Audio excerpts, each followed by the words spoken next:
जालना जिल्ह्यामध्ये मागील काही दिवसांपासून अवकाळी पाऊस पडतो आणि या पावसामुळे शेतकऱ्याचं पांढरं सोनं समजला जाणारा कापूस शेतातच भिजतोय आणि यामुळे हा शेतकरी जो आहे तो हवालदिल होताना आपल्याला पाहायला मिळतोय। मी सध्या पीरकल्याण शिवारामध्ये उभा आहे। या ठिकाणी हे कपाशीचं शेत आहे। काल मध्यरात्री या ठिकाणी अवकाळी पाऊस पडला आणि जे कपाशीचे बोंड आहे हे अक्षरशः भिजून काळे पडलेले। खरं तर हा कापूस वेचणीला आलेला होता। हा शेतकरी काही दिवसातच या कापसाची वेचणी करून हा कापूस घरात साठवणार होता।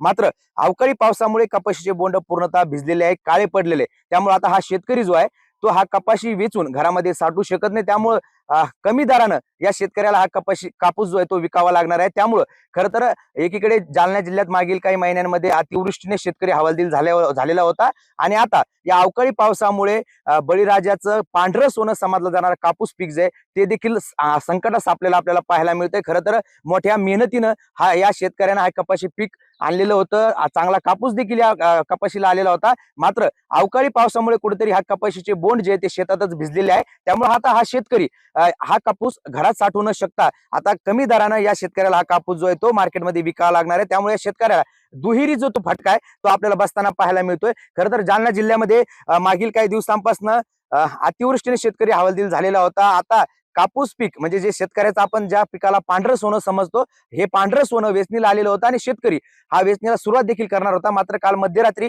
पीरकल्याण आणि या सोमनाथ शिवारामध्ये अवकाळी पाऊस पडला आणि त्यामुळे बळीराजाचं पांढरं सोनं शेतातच भिजलेलं आपल्याला पाहायला मिळतंय। त्यामुळे आता या शेतकऱ्याला हा भिजलेला कापूस कमी दरामध्ये बाजारामध्ये विकावा लागणार आहे। त्यामुळे कापूस उत्पादक शेतकरी जो आहे तो पुन्हा एकदा अडचणीत सापडलेला आपल्याला पाहायला मिळतोय। अक्षय शिंदे, साम टीव्ही न्यूज, जालना।